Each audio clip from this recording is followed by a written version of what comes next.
Kashmir is a difficult subject, and there's not really a good, clean answer to which side is right and wrong. What we tried to do in this video is present the arguments for independence, and there's some of us in Springtime of Nations that are very much pro Kashmir independence, but there are those who are less so, and a big part of it is because it's hard to really get into the nitty-gritty of the millennia of problems that this region has had. So we're going to just show you in the video the arguments for independence, but there are very good arguments against it, and we will give a couple just right now. The Islamist groups that support Kashmiri independence do not simply seek to live and maintain a state that respects religious tolerance, which, for all the faults of the Indian government, it seeks to do so. It seeks to actually maintain a multicultural, multi-religious society. Kashmiri Islamists have no inclination to do something like that. They seek instead to either drive out or kill or forcibly convert any non-Muslims in the area, and they're pretty explicit about that. This is not every Kashmiri nationalist group, but it is the majority, especially those who get money from the Pakistani government. Additionally, it's worth noting that Pakistan's reasons for having an independent or nominally independent Kashmir is to weaken the security of the Indian state, is tried to do this on multiple occasions, obviously. Holding Kashmir makes India far more defensible than if Kashmir was held by Pakistan, because Kashmir overlooks the vast lowlands that encompass most of central India. With that aside, there are certainly good reasons to support Kashmir independence, and that is what this video is going to be about. So, without further ado, let's hit the intro vid.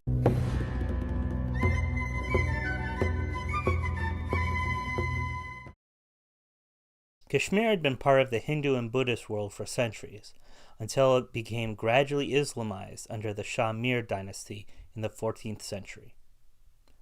Sikandar Shah, the sixth Sultan of Kashmir, started to impose more forceful measures, implementing heavy taxes on non-Muslims and coercing Brahmin priests to convert.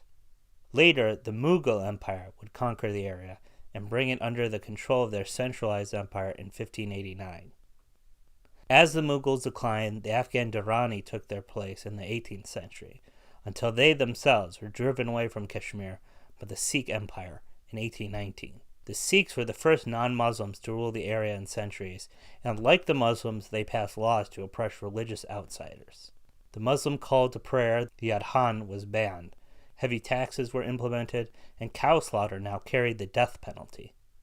The Sikhs intensified the international trade of the Kashmir shawl, for which the region is now famous. After the First Anglo-Sikh War, the British East India Company created a puppet state in Kashmir and combined it with neighboring Jammu in 1846. After the Indian Revolt of 1857, the East India Company was replaced by the British imperial government itself. Under the British Raj, Kashmir had a prince, the Maharaja, who was Hindu, and most important offices were occupied by Hindus. This was despite the population of Kashmir being heavily Muslim. The first large-scale attempt to protest this discrepancy was in 1931, when soldiers massacred a large protest by Muslims. This led to the formation of the All-Jammu and Kashmir Muslim Conference the next year, and the beginning of what could be called Kashmiri nationalism.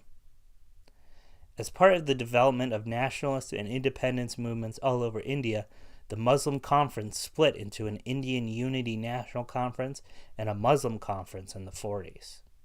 By then, Muslim Indian nationalists had begun to propose a Muslim-majority independent state after British rule to be called Pakistan. The K in Pakistan referred to Kashmir. In 1946, communal violence between the Muslims and Hindus in British India was intensifying, with thousands of people dying in riots in India's largest cities.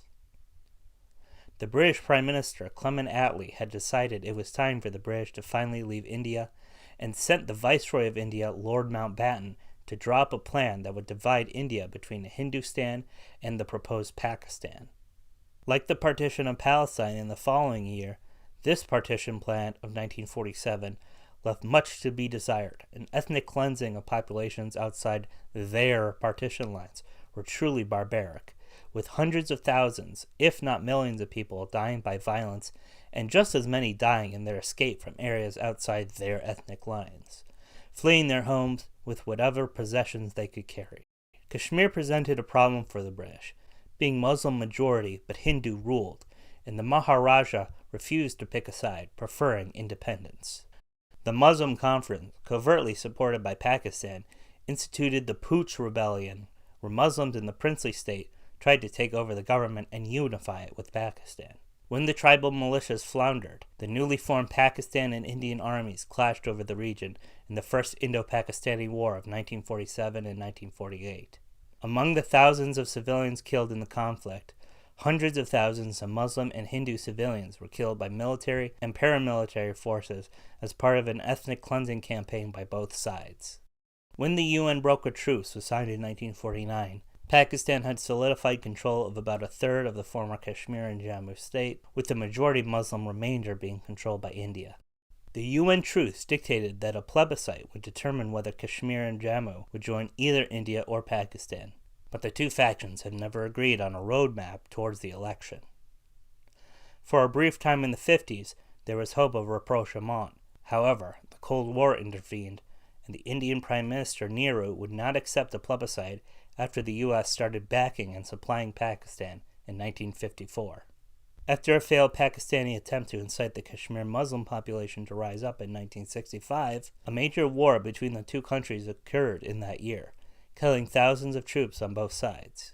Through this and other smaller conflicts between India and Pakistan, Kashmir has been occupied by a large Indian army presence many Kashmiris resent as foreign invaders, and many terror acts have been carried out against the troops, including Indian Army and border troops, police, Kashmiri civilians, and militants. At least 50,000 people have died in Kashmir since 1989 in this long-brewing, low-intensity conflict. In the attempt to clamp down on the violence, the Indian government dissolved the Kashmiri legislature in 2018, creating a, quote, union territory directly administered by the Indian central government. Not only that, but they severely curtailed the civil liberties of Muslim activists and political leaders in the former state, now territory, placing the most prominent under house arrest. Indian attachment to this obscure region is based on religious beliefs about the Himalayan foothills. The activity of Muslim invaders centuries past was wrong, but without deeds to the land seized, Hindus who want to control the territory cannot claim any right of return, as the Palestinians in the Levant can. So instead, they make recourse to what Franz Oppenheimer referred to as the political means, that is, force. The Indian occupation of Kashmir has been costly. Many Hindu nationalists justify the human cost both for Hindus and innocent Muslims as a sacrifice to bulwark India against the shadow of Muslim terror. However, the terrorists who carry these attacks out use the Indian occupation as a very effective propaganda tool for recruitment, just as they use American occupation and attacks in the Middle East. An independent Kashmir would probably be a puppet of Pakistan. However, as the one majority Muslim state, or rather former state, in India, the inhabitants have a right to a fair plebiscite to decide which master they would rather have. Jai Kashmir, and may 1,000 flowers bloom.